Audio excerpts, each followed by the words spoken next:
Well, hello again, everyone, and welcome to another edition of SAT Sports. I'm Marcus. He's Freddy. How we doing today? I'm doing good, man. What's going on? I'm doing great as well. I'm doing this. I'm watching AEW Dynamite on the PC. I think I was gonna watch some college hoops, but I forgot to turn my Xbox on and check it out. So I really don't know what's going on right now. I know Houston played UCF today. I don't know if it Yes. was I don't know if it's over or if they're playing right now, but I saw they were playing tonight. Actually, they're playing right now. Houston's Yep. up 52-46. Yeah, LSU played at 6, but I missed it. But they're actually got like under 5 minutes left. I'm gonna pop it up on my phone while we do this to catch the end of that. But now we got an exciting show today. Our main topic today is going to be UFC because we got a fight. It's fight night this Saturday. We got a big one, UFC 299. We're getting the rematch between Sean O'Malley and I think it was Michael Vera is his name. Yep. I gotta put some bets on it on my Hard Rock. I'm gonna try to bet on some of these. And we're definitely gonna do some predictions later for that. But I knew it was crazy. Like when I went back to see, I knew they fought because I swore that I went back. I watched it before, and yeah, it's been 4 years. The last time they fought was during the pandemic at the Apex, because that was the night Daniel Cormier lost to Miocic in the third meeting. It was at 256. They had their last fight. Yep. So I knew it wasn't that long ago. Well, it felt like long ago, but it was crazy how times have changed. When they had their first encounter, it was in front of no fans. Yes. Yep. They had that whole makeshift in a bubble type deal. Yeah, I hated that shit. I don't want to. I hate to like go back to that like time. It was just a bad time in our life. Some people thought it was the greatest time ever. And mistake, it was 252, not 254. But it was the night Miocic beat Daniel Cormier by unanimous decision in their third meeting. They were the co-main event where Marlon Vera beat Sean O'Malley in the first round by a TKO with elbows and punches. So, yeah, that was a bad night for me. Because if you remember that fight, 3 guys I picked lost. DC lost in the main event. Sean O'Malley lost in the co-main event. And Junior Dos Santos lost in the third fight to Jarosino Rosenstruik, however the fuck you say his name, by a TKO in the second round. So the only loss O'Malley got is to Vera. Yeah. That's interesting. I'm looking forward to it. I mean, it's gonna be a hell of a fight. I mean, you look at this card. You know, I haven't the way I bet on the fight. And it's crazy too. Like the last time I watched the Sean O'Malley fight, I watched one of my favorites the same night, and it's happening again because another favorite of mine, who's from my area, the Diamond Dustin Poirier, is fighting Benoit Saint Denis. He's the undercard. Yeah, he's the co-main. Yes, the co-main event. Now, the last time I watched a Diamond fight, he got his ass beat by Gaethje, and that was last summer. Last summer, yep. Yeah, that was another bad night. I was just getting back from Florida, and I went to B-Dubs that Saturday and watched that fight, and they lost. Yeah, that's not the only big fight this weekend, though. Oh no, they got more. Let's see, Kevin Holland versus Michael Page, Gilbert Burns. No, I mean not UFC. Oh, what else we got that we didn't? Friday, Anthony Joshua versus Francis Ngannou from Dubai or overseas. Oh, they're fighting in Abu Dhabi. Yeah, on Friday night. This is boxing, or Yep. this is no, because he's a professional boxer now. Okay. Let me pop this up. Yeah. What's the name of the card? Like, what's the name of the pay-per-view? Is it like Ngannou? It's just Anthony Joshua versus Francis Ngannou at Abu Dhabi. It's Friday night, 11 p.m. their time. I don't know what time that is for us on Friday. Maybe that's 7 or 8 for us, possibly. Well, the last it'll probably be like at 1 or 2 o'clock maybe, because you remember Start when time they had 11 a.m. You remember they had remember the whole Fight Island that UFC did? Mm-hmm. When those happened, it was about 2:00 in the afternoon for me when I was able to watch it at B-Dubs. Okay, got you. So it's gonna start 11 a.m. our time. But UFC 299 there in Miami, Florida, it's usually the same for us anytime if it's in America or even in the UK. 10 Eastern, 7 Pacific. That's when the main cards go at it. But I usually get there about 6:30, 7 o'clock whenever they got like Fight Pass going on, and then I'm watching the preliminary card on ESPN either way. So, I mean, but look, I really can't name any fighters on the preliminary card that I'll possibly end up seeing. But hear me out here. I got the link you sent me. I don't plan on going to B-Dubs because I really don't feel like spending $60 this weekend for that. I mean, I would. Maybe for 300 I would. But you sent me the link. I did. You sent me the link, but I'm worried. I tried to click on it on my phone last week just to kind of know how to scroll and whatnot. I hope I don't catch a virus. No, I use that to watch all my stuff. I use it to watch the Revolution on Sunday. Really? Because before, whenever you click on it, right, another tab pops up. Just exit out. Another tab is always going to keep popping up. You always got to exit out the second tab and keep pushing whatever you're trying to get. It's one of those things where a tab always pops up. But I've been using that.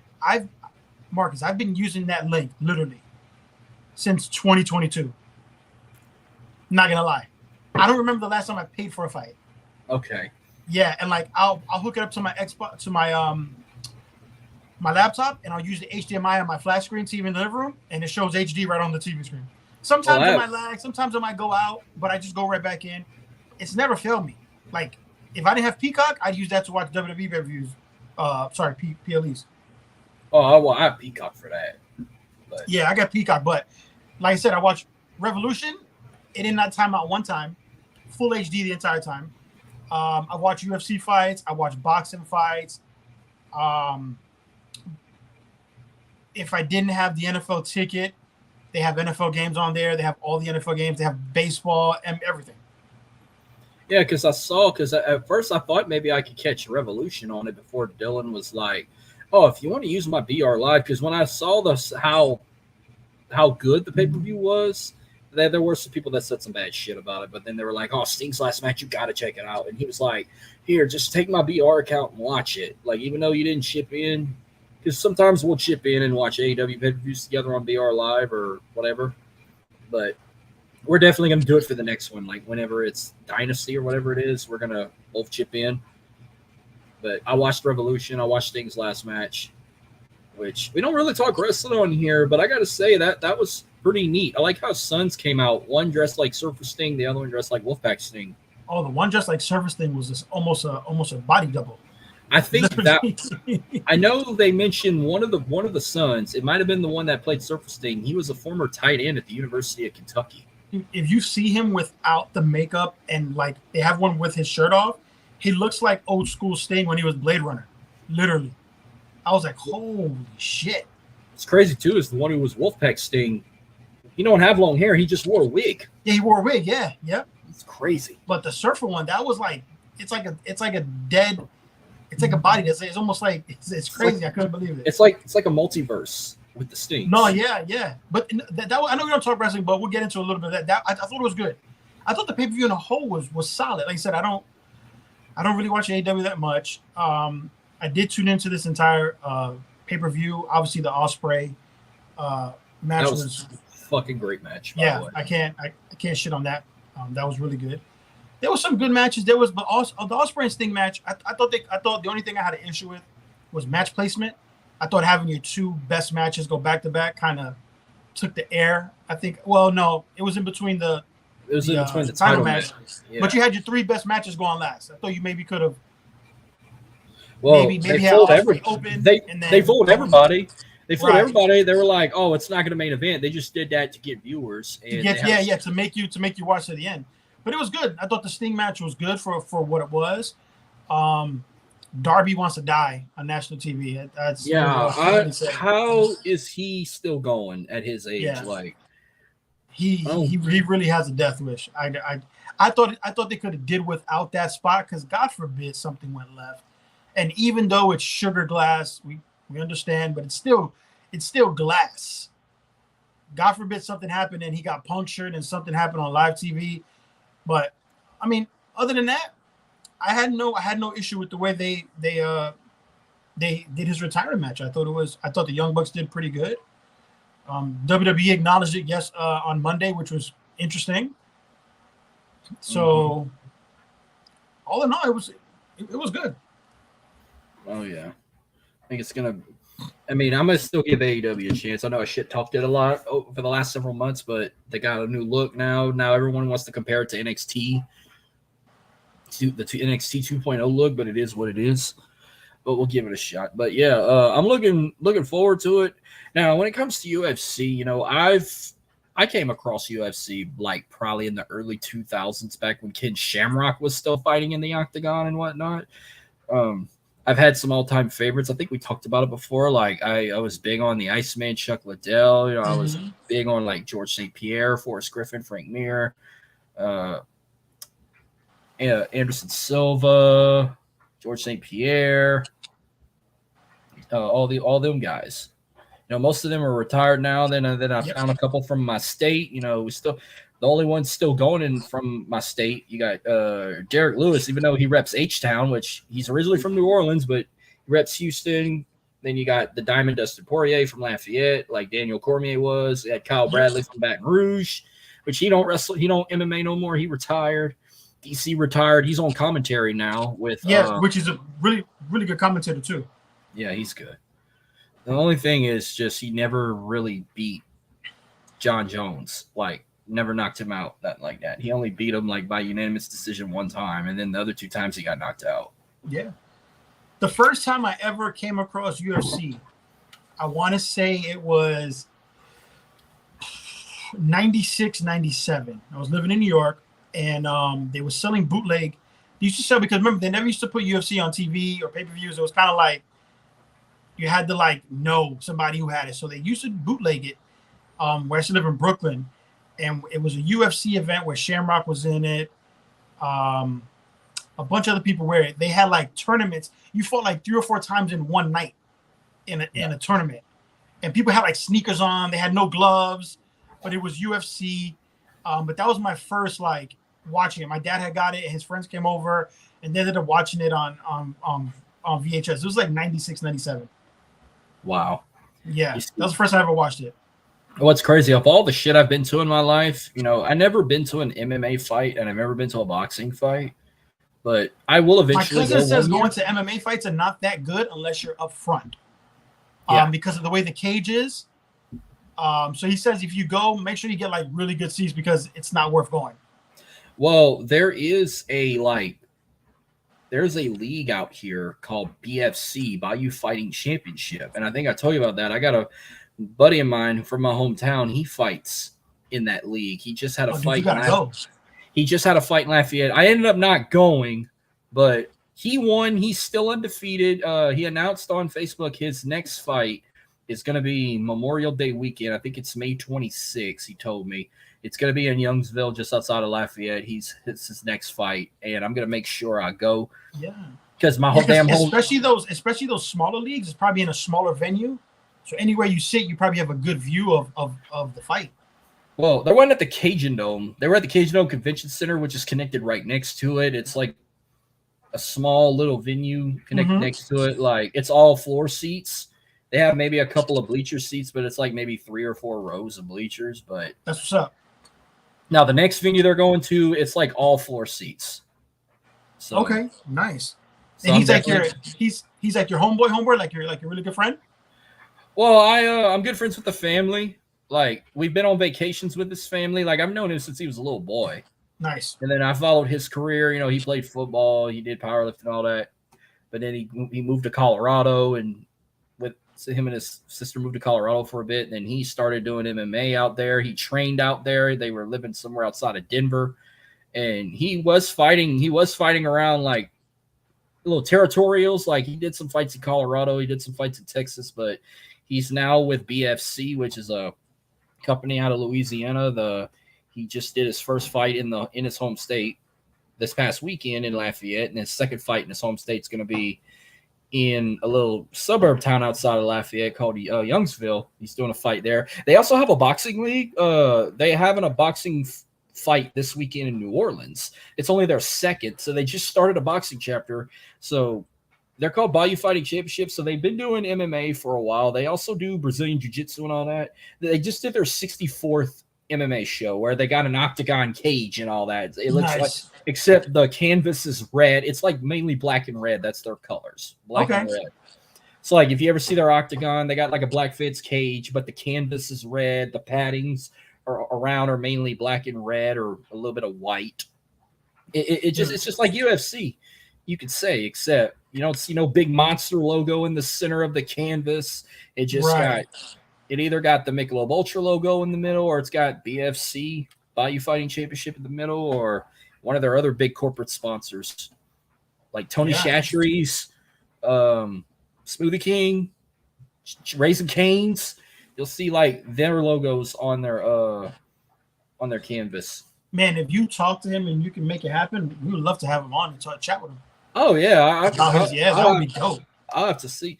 I mean, I'm sure we can make it happen. I don't think those companies are like AEW or something where you gotta have a contract and whatnot.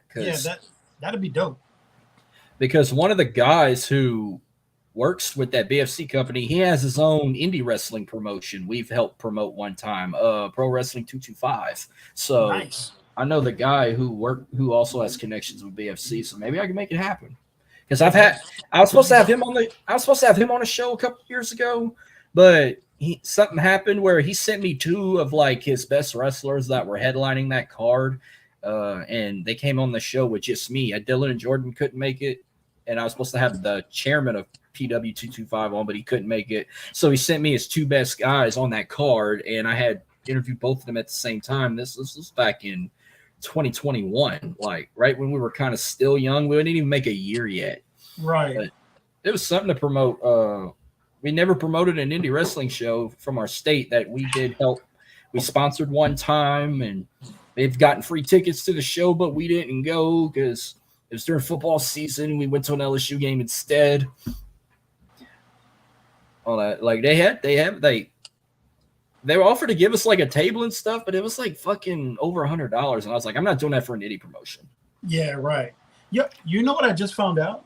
That Sean Spears and Tyler Breeze's wrestling school, Flatbacks, it's like 2 miles down the road for me.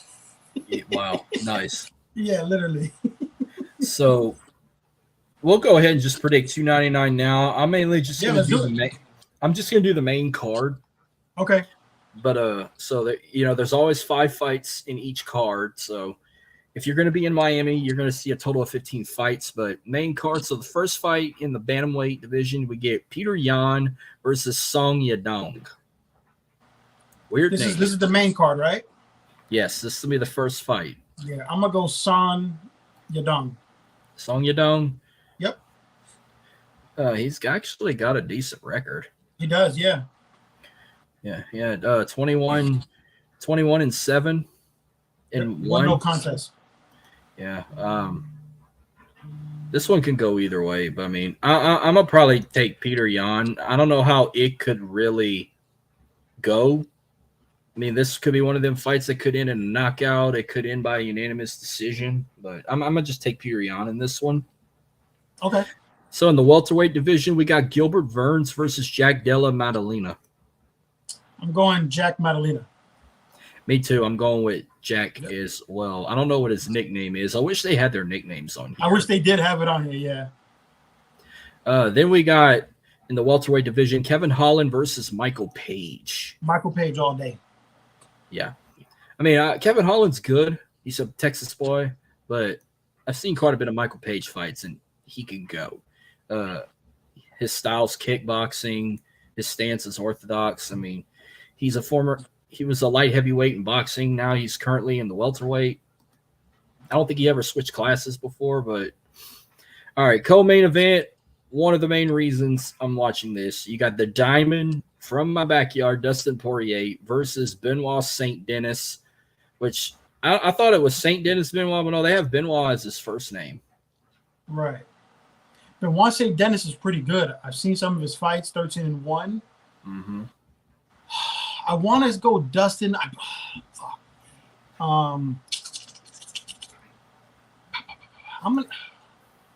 gonna go Dustin. Why not? I feel like if Poirier, Benoit St. Denis is good. I feel like if Poirier would lose this fight, it'll probably be by a decision. Yeah, I don't think he'll get knocked out. But yeah, he already got knocked out against Gaethje in his last Right. fight. I can't see him getting knocked out back-to-back times. I'm staying local. I'm picking the Diamond. And then the main event, we're getting the rematch from 252. It's been 4 years in the making, and it's for the Bantamweight Championship. You got Sean O'Malley versus Marlon Vera. I'm going with the upset. I'm taking Marlon Vera. Oh, wow. I'm sticking with Sean O'Malley. I mean, that'd be crazy. I'm going to tell you why. When the last what was that? Oh, fuck. There was a couple of fights ago. I forgot who it was. What is Israel? When Israel fought the guy he fought years ago and he beat him. And then they fought 10 years later, beat him again. It's like one of those things where where somebody has your number and they always have your number. It could be one of those things with this fight. Like just the guy has your number.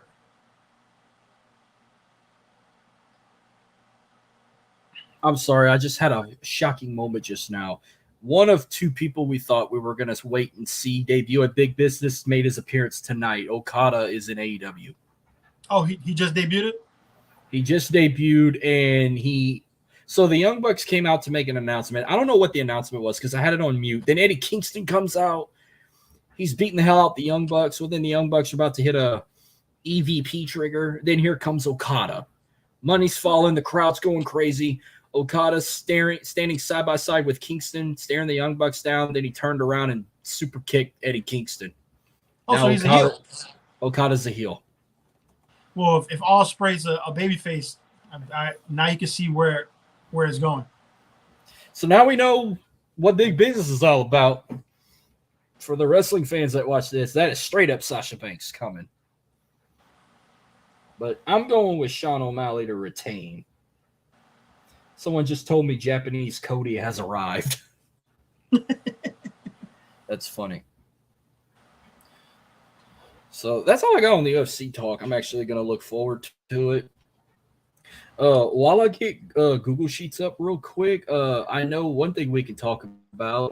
I've been seeing the teases about it, but Russell Wilson has been released from the Denver Broncos. Yes, sir. He was released, and the Broncos got to eat $89+ million in dead cap. Yep. And plus, I also saw a couple other things. Of course, one of the big announcements, Jason Kelce announced his retirement, and Mitchell Trubisky is going to the Buffalo Bills. Yes. Well, they re-signed him. I think he was their backup, right? No, he was with the Steelers. No, I thought he'd been with the Steelers all this time. Was that Trubisky? Yeah. They showed him in a Steelers. All right, so then he signed with them. Because they showed him in a Steelers uniform when they said breaking. Okay. Mitchell Trubisky signing with the Pittsburgh, signing I think a 1 or 2 year deal or something like that. I didn't see how many years it was. Yeah, they also released Jordan Poyer. They released like 2 of their top flight DBs today. Yeah, and another thing you sent me, the Giants are not placing a franchise tag on Saquon Barkley, but I'm hearing rumors that Saquon Barkley might end up going to the Houston Texans. That's the rumor. I think that's the best bet for him is to go there. Yeah. Yeah. They'll be a stacked team. They'll have him and C.J. Stroud and company. Yeah, because the only thing they are missing is a legit running back, and he can catch out the backfield as well. Like I said, they'll get Tank back next year. He got that injury. Maybe they add to the wide receiving core. They re-signed Dalton Schultz. So, and their defense is young, but if he goes there, dude, they're going to run that division for years. Yeah. Oh, and there's 3 – since I'm going to stay on the football talk here real quick, there's a couple things I want to share. I have 2 things that involve the NFL. One involves college football. Which one do you want to hear first? Let's do college football. Okay, so I can't wait to hear your reaction about this. So according to the CFB report, they had ranked the 25 best rivalries of all time in college football. And I think we can all agree out on the top three. Maybe I don't know in what order for a couple, but do you want to start at 1 or do you want to start at 25? Start at 25. Okay, now before I get to the talk, I'm gonna just say real quick: there's not one LSU rivalry on this list. Really? Really, really. So, number 25, they have the Sunflower Showdown, Kansas and Kansas State. Okay. 24, they have the Apple Cup, Washington at Washington State. Okay. 23, the Paul Bunyan X Trophy rivalry, Minnesota and Wisconsin. Okay. 22, Alabama and Georgia. That's 22? Yeah. I thought that would be higher. 21, I forgot what the name of this rivalry is, but Louisville, Kentucky. Okay. Number 20, it's one of those mini Victory Bell rivalries, USC, UCLA. Okay, I can see that. 19, they have Bedlam, Oklahoma State at 19. Okay. 18, Clemson, Florida State. Yeah, that's not really a big rivalry, but I would take that. 17, Michigan State for the Paul Bunyan Trophy. I thought that would have been. I thought that would be in maybe the top 10. 16, the Cyhawk Trophy, Iowa and Iowa State. Like I said, when you hear the top 10, you'll definitely understand why. Okay, 15, the Cascade Clash, Oregon and Washington at 15. I thought that would have been top 10. Like, right. Even when they were in the Pac-12, that was the only rivalry I really cared for in the Pac-12. Right, yeah. 14, the Backyard Brawl with Pitt and West Virginia. Okay. 13, Civil War, Oregon State. Okay, I like that. Number 12, the Palmetto Bowl, Clemson and South Carolina. Okay. 11, I think it's called the Bronze Boot, BYU and Utah. That's number 11? Yeah. Okay, now here's the top 10. Number 10 is coming back to life, but number 10, the Lone Star Showdown with Texas and Texas A&M. Okay, I agree. Number 9, the Egg Bowl, Ole Miss and Mississippi State. Okay. Number 8, I don't know what the name of the rivalry is, but Florida State at number 8. Okay, I'll go with that in the top 10. Number 7, the Seminole War Canoe, Miami, Florida State. That should be top 5. Number 6, Florida, Georgia. Okay. Number 5, Army, Navy. Yeah. Top 5 for sure. Number 4, the Battle for the Jeweled Shillelagh, USC, Notre Dame. Okay, I'll take that at 4. Okay, 3 and 2, I mean, I'd have probably reversed it, but it is what it is. Number 3 is the Iron Bowl. Alabama. And Auburn. Alabama, Auburn, yeah. Number 2 is Red River. Red River rivalry. Texas, Oklahoma, and you can take one guess what number 1 is. Michigan, Ohio State. Mm-hmm. Yep. Yeah. Some people were like, I argue with their top 5. Yeah, I think that. I think I laughed. Some people were like, "Where's Harvard and Yale?" Or "Where's like they were mad that LSU didn't have a rivalry on that list." Some people were pissed that the Bayou Classic wasn't on it, the Florida Classic wasn't on it, the War on I-4 wasn't on it, or this rivalry, that rivalry. I mean, you can't fit them all. What's crazy that there's only 2 teams that are on there twice. Oregon. Or no, 3 teams. Oregon's on there twice, right? Florida State and USC, right? Yeah, Michigan was only on it twice. Alabama was only on it twice. Ohio State was only on it one time. Georgia had 2 on here. Washington had 2. Oregon had 2. Michigan had 2. Florida State got 2 in the top 5, though. 2 in the top 10. Top 10, yeah, my bad. Top 10. Texas had 2 in the top 10. So, I mean, that's kind of crazy. Okay, so for the NFL, okay, actually, this one ain't just the NFL. This one features 3 other leagues, but I'll do that one last. So, You could probably agree with me on this. I mean, just pick a team, or if you want to take a guess what it is for the team. But I happen to find every team's biggest positional need going into 2024. All right, name the team. I'll try to guess. We'll go in order of the city. So we'll start with the Cardinals. Wide receiver.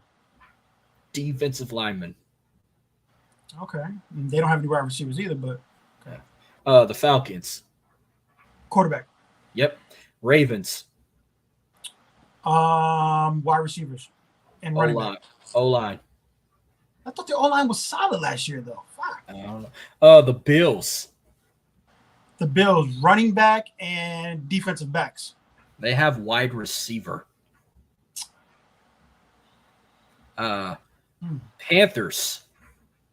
Everything. Well, they also put wide receiver for the Panthers. Okay.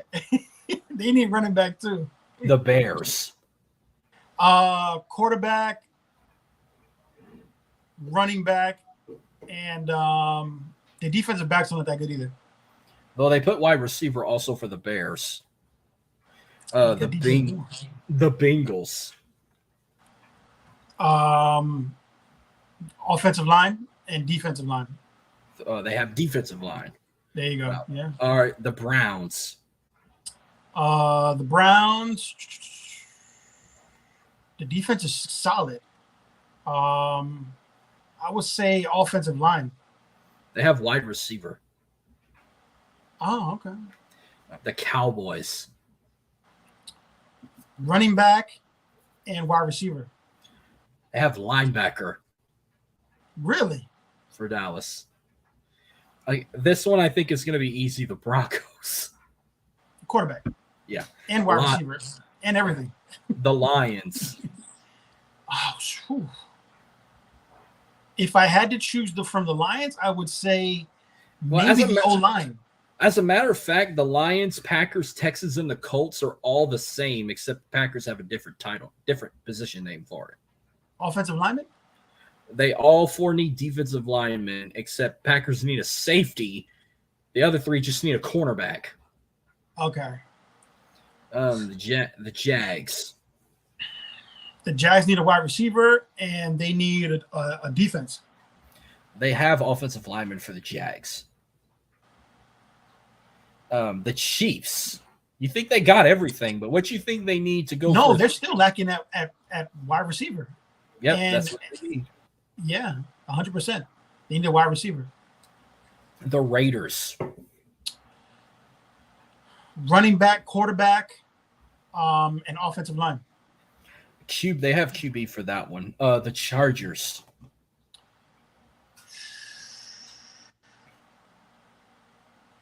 Defensive backs. They do need a new running back, and they need another wide receiver. So they have wide receiver for that. Okay, so the Rams, I'm going to jump with two here. The Rams and the Bucks are the only two that got a weird position name you wouldn't think that people don't usually say a lot that they really need. Outside linebacker. They need an edge. An edge rusher. Okay. All right. Edge rusher. All right. Which is the same thing. Oh, no, edge. No, I guess not. Dolphins. Offense. Probably offensive line, if anything. Everything else, they're pretty good. Yep. Vikings. Running back and offensive line. They have quarterback for the Vikings. Well, they haven't even lost Kirk Cousins yet. So no, the next two are teams. So I think we all know what the Patriots need the most.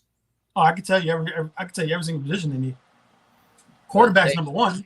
Yeah, they have they have QB for the Patriots. Yeah. What do you think the Saints need the most right now? Offensive line. Yep, that's what it is. We need O-line. All right. They gave up way too many sacks last year. Okay, what about the Giants? Oh, quarterback, running back, offensive line is terrible. They basically need everything. They put down wide receiver, but you sent me something saying Daniel Jones might be done with the Giants. That's the word going around. Rich Eisen said at the combine that that was the word going around, that they're stuck with him, but they're done with him. They can't cut him until next year because the contract they signed last year, but they're basically done with him. So I mean, they're gonna they draft, don't want to. They'll probably draft one maybe the second or third day, and then Well, they got JJ McCarthy going to them. Apparently, maybe. Oh, well, there's your guy then. Yeah.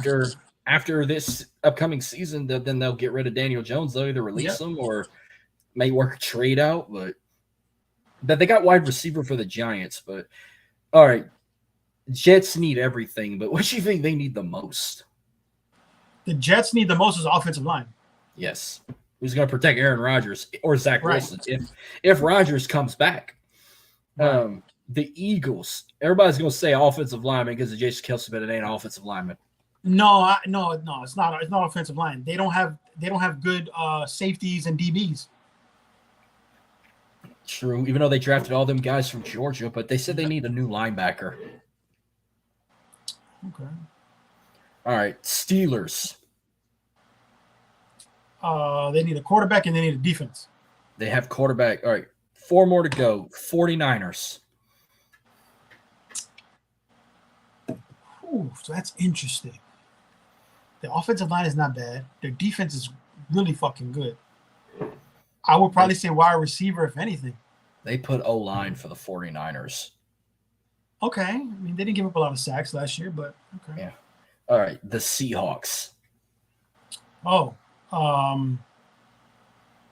they need a wide receiver and they need an offensive line. They have linebacker for that.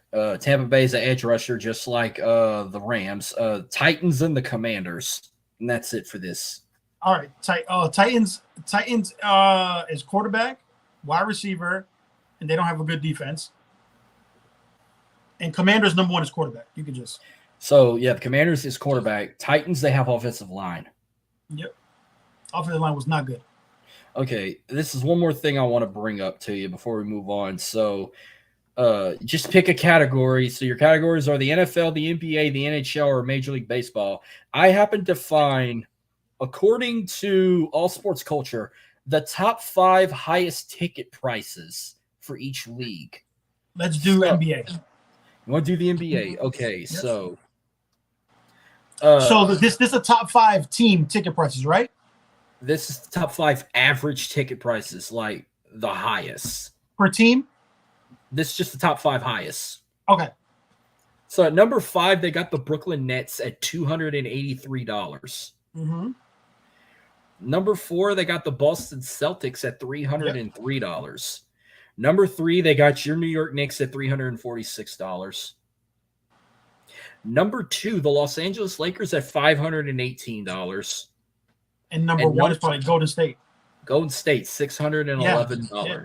I could have gave you the whole top 5. I would have said the two New York teams because New York market.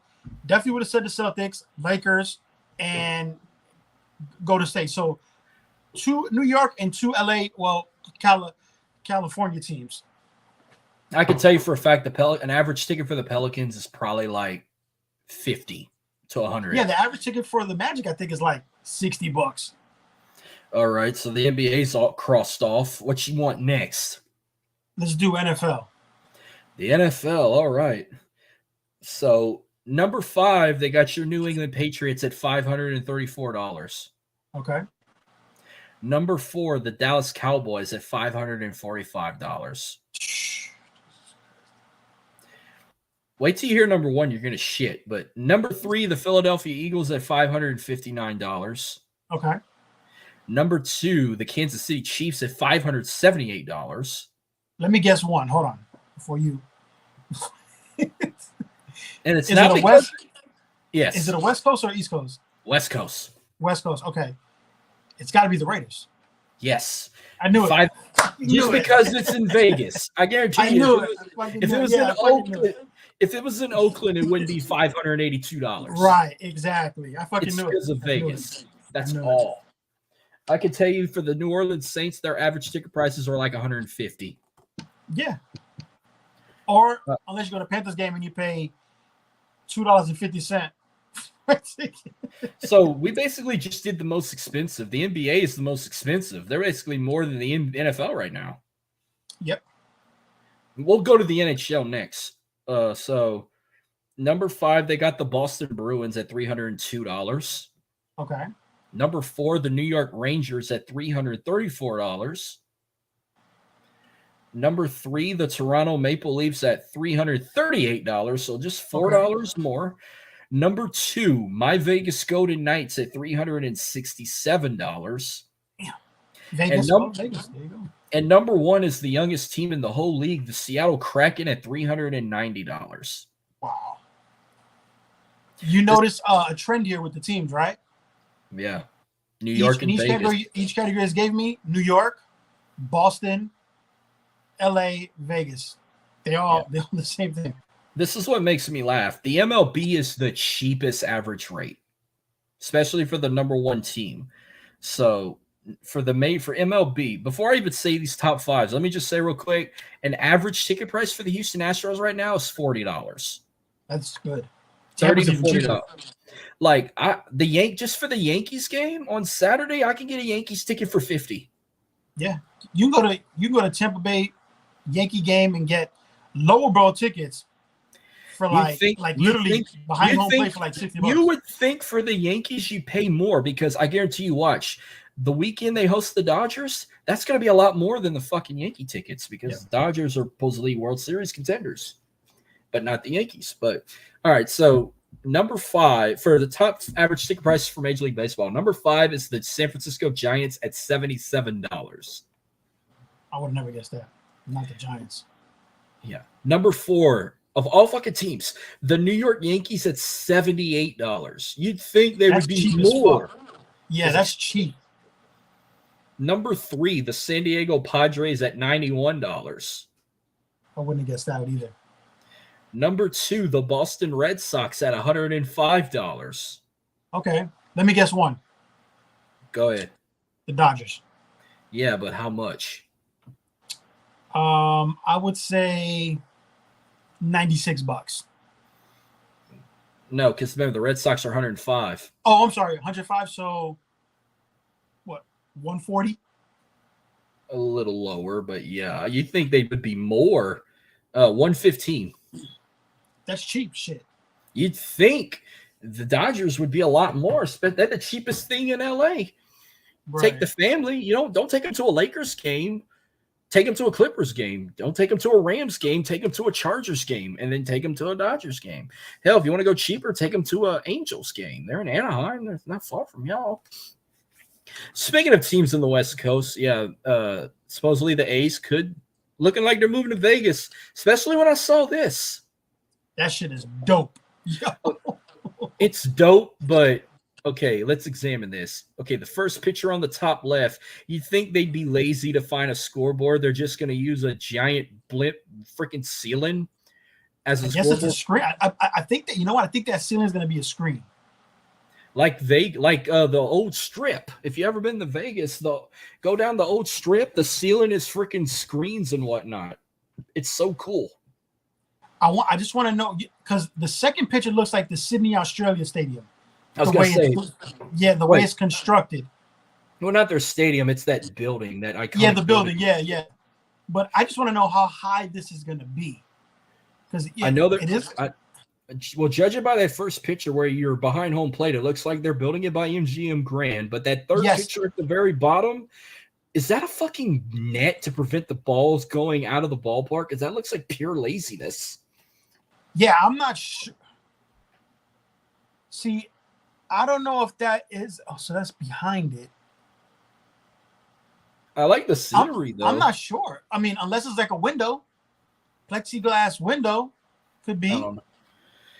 I mean, I guess it's nice, but it's different. I'll tell you that much. It's definitely different, and the fact that it's going to be connected basically to the MGM. Mm-hmm. It's nice, I guess, but it's not going to make me a fan. I'd never be a fan of Oakland if they stay in the same division as the Astros. Now, depending on what their new jerseys look like, if they go like black and gold and they do something like that, I think that'd be dope. Mm-hmm. So, I got another thing I want to bring up. Oh, so the big announcement from the Young Bucks was Kenny Omega has been fired from AEW. No, stop. Well, I want to bring up one thing that has been so controversial. First off, I want to send our condolences to the family of Chris Mortensen, who passed away this past weekend. Yep. ESPN is definitely not going to be the same without him. We're losing all the great journalists now. Mm-hmm. He was battling cancer for some years, apparently, allegedly.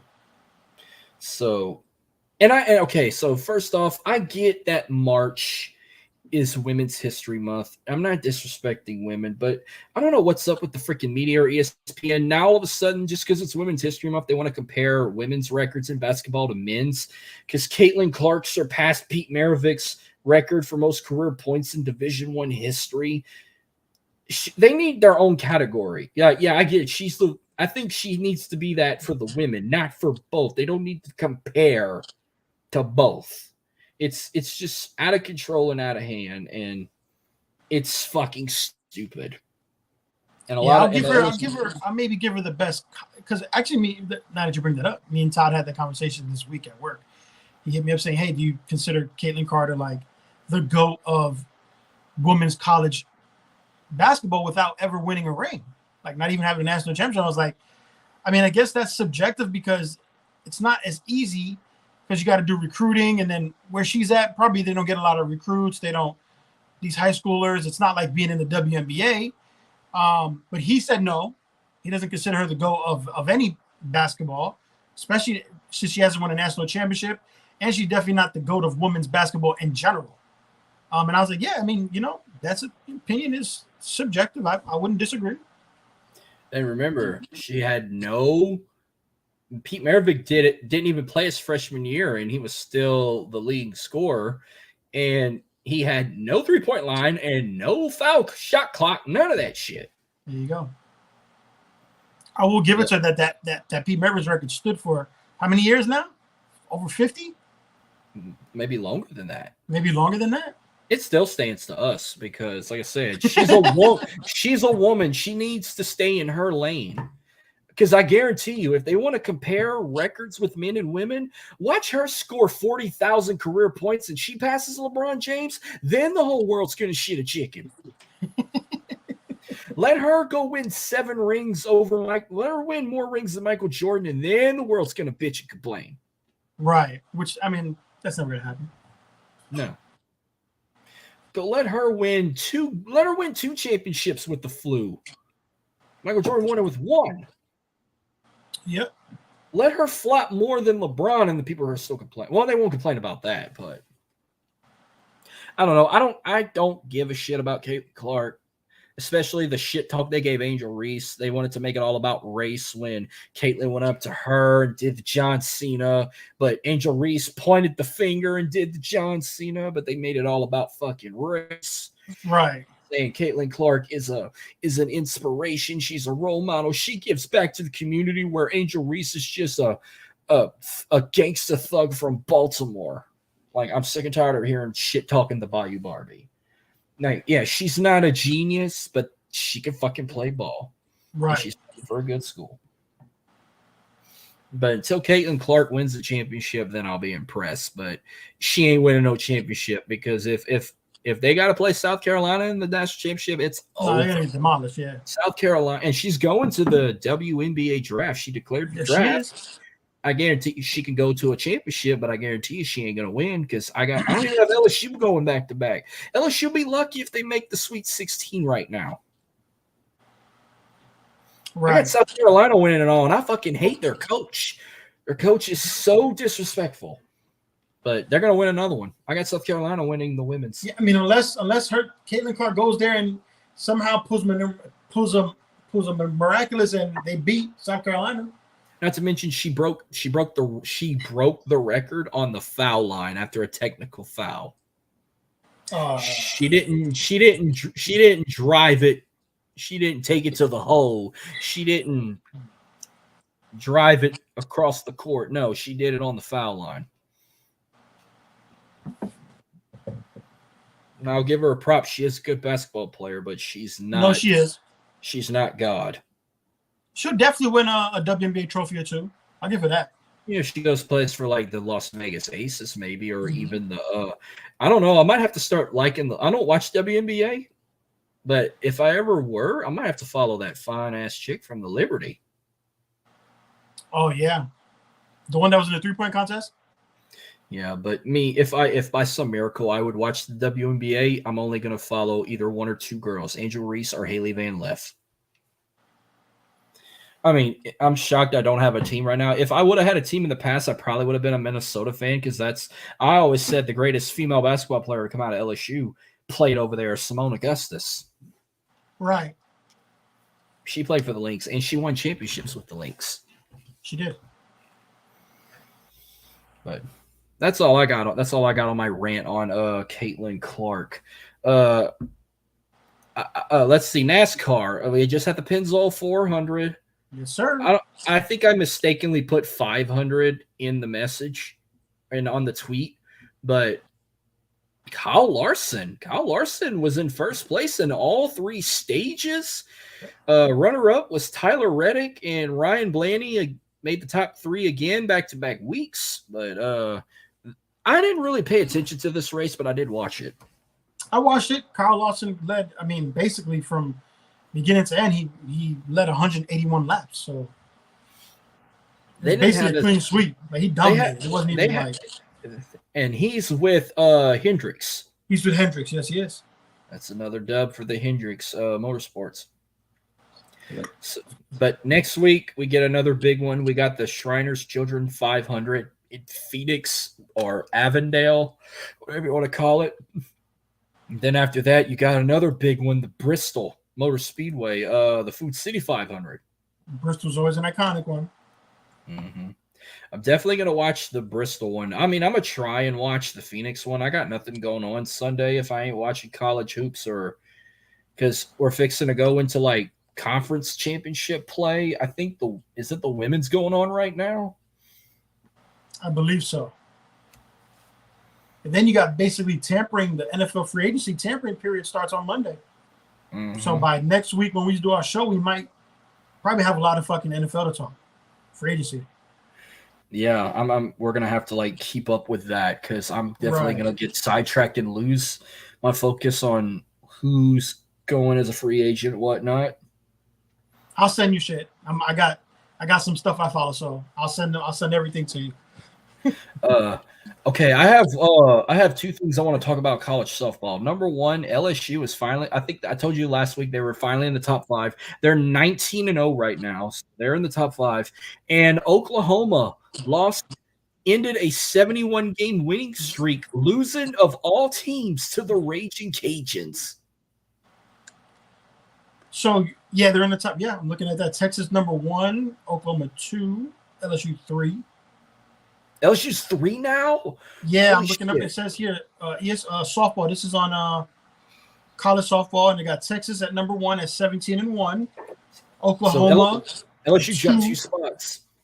Yep, and then LSU is at 3. Yeah, where the Raging Cajuns got to be ranked now. They were unranked, I think, or they were like really low when they beat number 1 Oklahoma. They beat them in their brand new stadium. You want me to give you the top 25?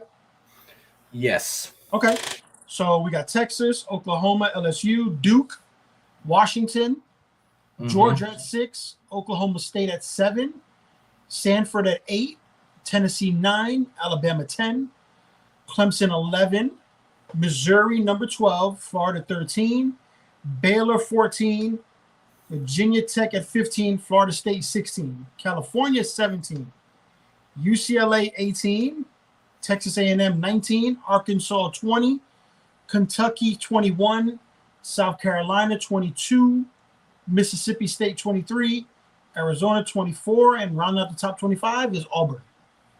There you go. Okay. Yeah, but yeah, the Raging Cajuns ended their 71-game winning streak, and they were back-to-back-to-back national champions. They gave them their first loss of the season and their first loss, I think, in a year and a half or 2 years, they said. Yeah. Because last year they went undefeated, and it's so crazy to go undefeated in softball because you play like, 30, 40 games?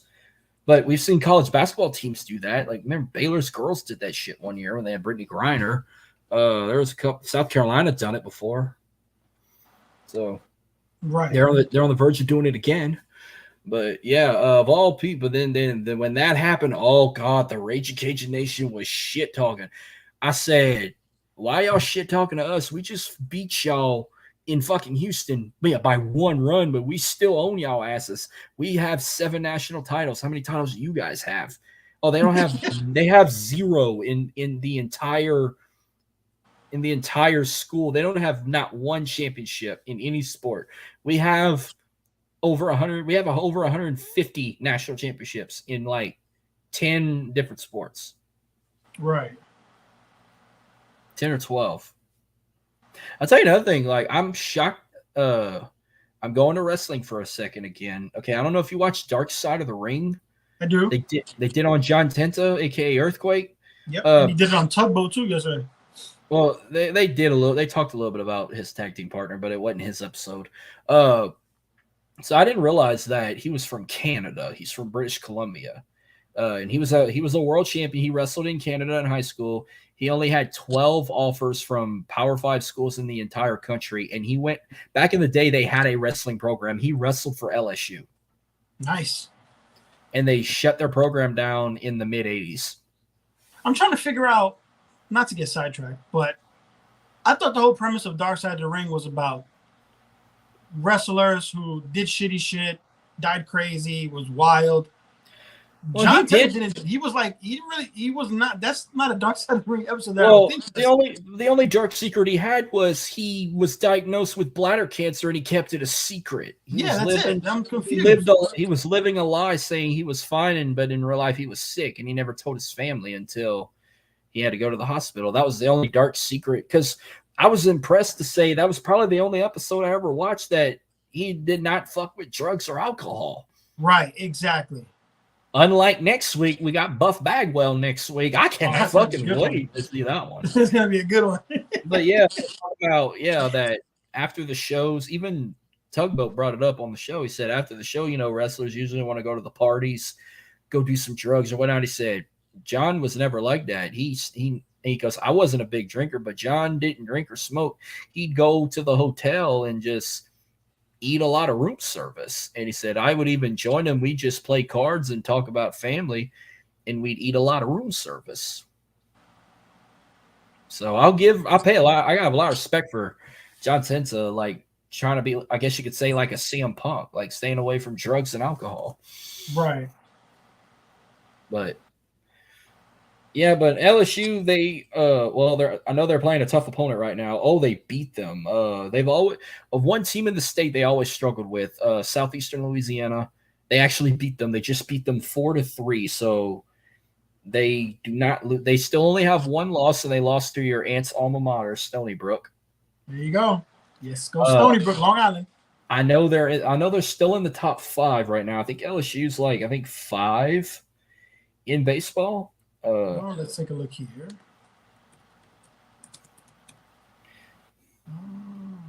They're 3. They're also number 3. Damn, so the baseball and softball team's number 3. Or I think they were 3 the whole time. Because they were 3 last week. Yeah, the top 10 stayed the same. As a matter of fact, the top 14 stayed the same. Because I remember Wake Forest, Arkansas, LSU, Florida, TCU, that was your top 5. That was the same last week. Oregon State, A&M, Tennessee, Vanderbilt, and Clemson, it's 5 through 10. That was the same last week. Then 11 through 14 was East Carolina, Duke, Virginia, and NC State.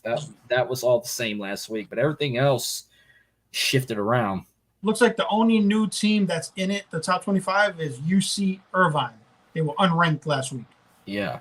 I think what shocked me, too, was Dallas Baptist moved up 5 spots from 25 to 20. 20, yep.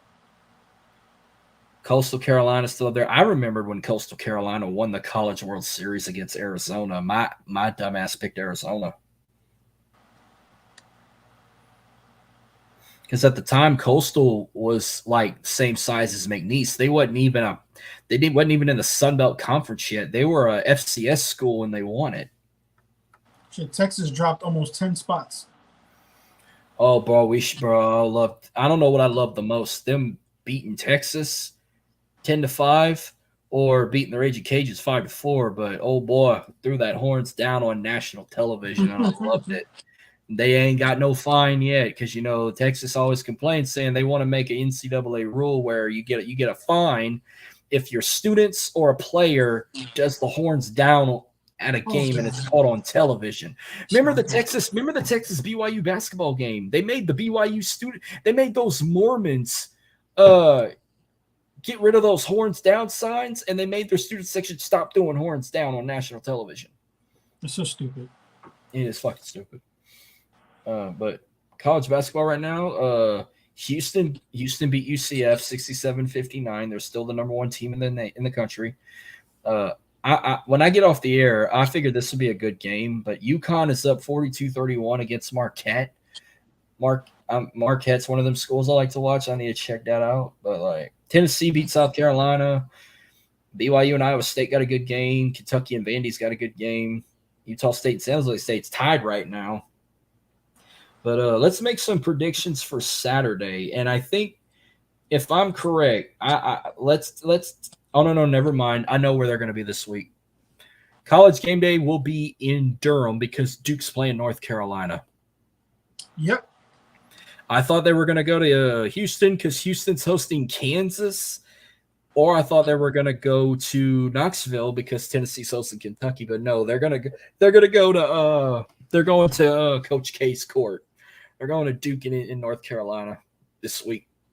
So let's predict some top 25 in college hoops this Saturday. And this is the last week of the regular season before we go into conference play. Yep. So Kansas and Houston. Kansas. I'm going to go with the upset. I'm going with Houston. I mean, Houston's number one, but they are an underdog. I'm going with Houston. But I ain't going to be surprised if Kansas wins. But I can't wait to watch that. Every game on ESPN is the big ones. Arkansas and Alabama is going to kick it off at 11 a.m. Then it's going to be Kansas and Houston. Then it's going to be Duke, North Carolina, and then Arizona, USC. I see Kentucky and Tennessee too. Yeah, they're going to be on CBS. So I got Tennessee in that one. Yeah, I got Tennessee. Kentucky hasn't been doing good. I'd like to see an upset, but I think Alabama's going to beat Arkansas. Stony Brook is number 7 in the CAA tournament. I got Iowa State over Kansas State. I got Creighton over Villanova. You got Auburn over Georgia. Yes. I got South Carolina over Mississippi State. Arizona over USC. Yes. Give me South Florida over Tulsa. Marquette. You got Utah State over New Mexico. I got Utah State. No, if we have an upset this weekend, it's going to be Texas Tech over Baylor. Got you. Baylor hasn't been playing too good lately. They lost to Houston. They lost to Texas. They had another loss recently. UConn and I used to love watching Providence, but UConn's gonna win that one big. Yeah, UConn's got to win that big. BYU's gonna beat Oklahoma State, but the big game, I always rep North Carolina over Duke. Always. Yeah, me too. I always go the Tar Heels over Duke. I found out that's one team Todrick and I share together. Yep. Because he likes some Tar Heels also. Yeah, he's a big Tar Heels guy. So Sunday, there's only 2 top 25 matchups. I got Purdue over Wisconsin, and I got Illinois over Iowa. Yep, I'll take Purdue over Wisconsin, and I'll take Illinois over Iowa as well. Yep. They start the conference tournament play March the 12th, but they're doing the West Coast Conference tournament already. The semifinals are going to be Monday. They ain't got their opponents yet, but Gonzaga's already in the semifinals. St. Mary's in a semifinal. I don't know who they're going to end up playing, but I'm going to stay out of that one. When it comes to, I don't know how we're going to do that with tournament play because they'll still have games going on. I think we might just pick an outright winner for each conference tournament. I will see who's left, and then we'll just pick one for each conference. We'll do it like that. which I think I already got like the SEC, the Big 12, the Big 10, the ACC, the Southland Conference. I got all those already locked in, and the Big 10. Pac-12, I haven't got locked in yet, but I'll send them out next week. And I don't really have nothing really on the NBA, except I can't remember the last time the Rockets won a freaking game, but look who they beat. They beat the Spurs last night. The Pelicans beat the Raptors. That was big. Yeah. LeBron scored 40,000 points last week, right? Yeah, LeBron, 40,000 career points. And then all the platoon of LeBron fans came out saying, how many points Michael Jordan has total? Same old shit. Same old shit. Different day with those fans. All right, let's see what we got for tomorrow in the NBA. We only two big. Let's we got the big games. Oh, Celtics Nuggets. Yeah, I was gonna say. Woo! I got the Celtics. I got to take the Nuggets. The other big game that night, the Heat and the Mavericks. I'll go Heat. Heat's had a good record. They're like 11-3 over their last. How bad does the Nets beat the Pistons? I think it'd be a close game than you think. 9-52. That is, oh my god, that's. Dude, did you see the Celtics Warriors game on Sunday? No. Yeah. I didn't watch it, but I saw the Celtics had like 140 points on Golden State or something like that. They were beating them 80-32 at one point. Oh my god. So the Pels play again on Friday. They're on the road against the Sixers. They could win it, but I would not. They could win that one. Magic at Knicks. I'll take the Knicks. Yeah. Bucks Lakers is a good game. I hope the Bucks beat them. Hopefully the Bucks beat them. I got the Cavs over the Timberwolves. I'll take the Timberwolves on that game because I don't know the Cavs beat the Celtics the other night. They beat them in Cleveland. And then the next night they lost to the Knicks. Mm-hmm.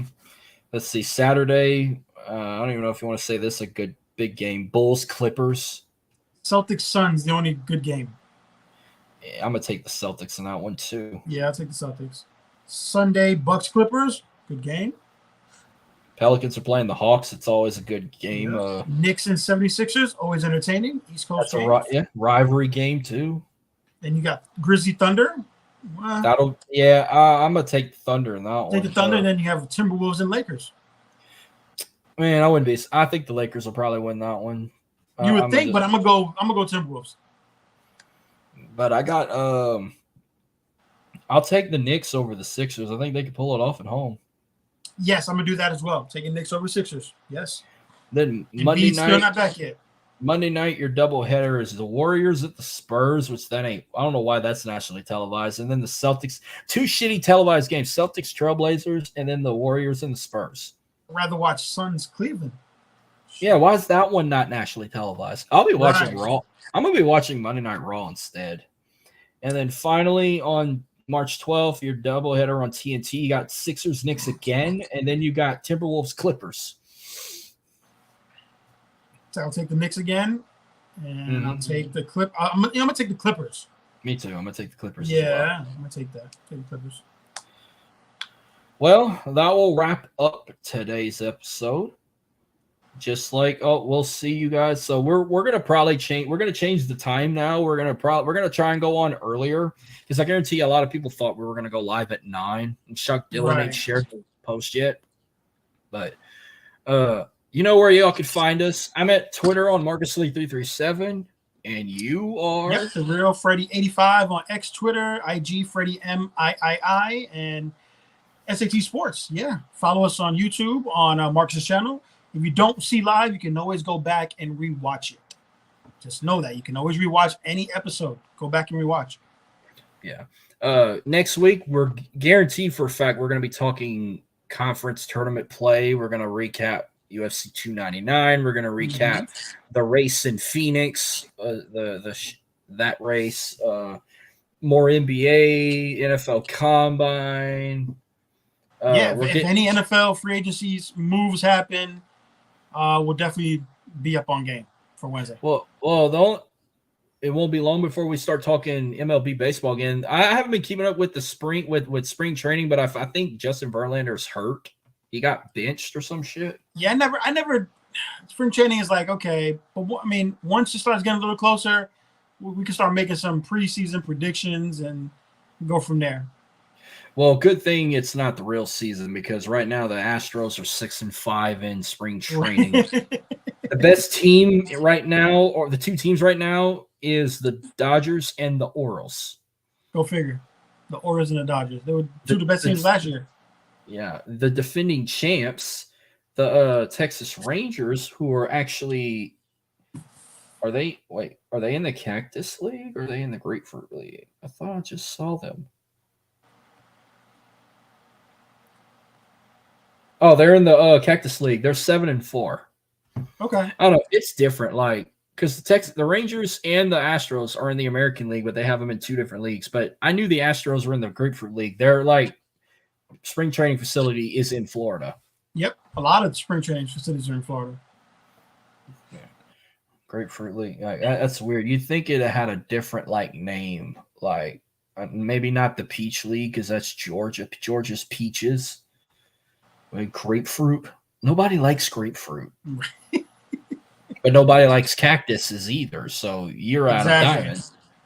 I'd rather a fucking grapefruit than a cactus. But all right. Well, I will see you again, same time, same place next week. We'll probably 7:30-ish, 7:45-ish while we're watching AEW Dynamite.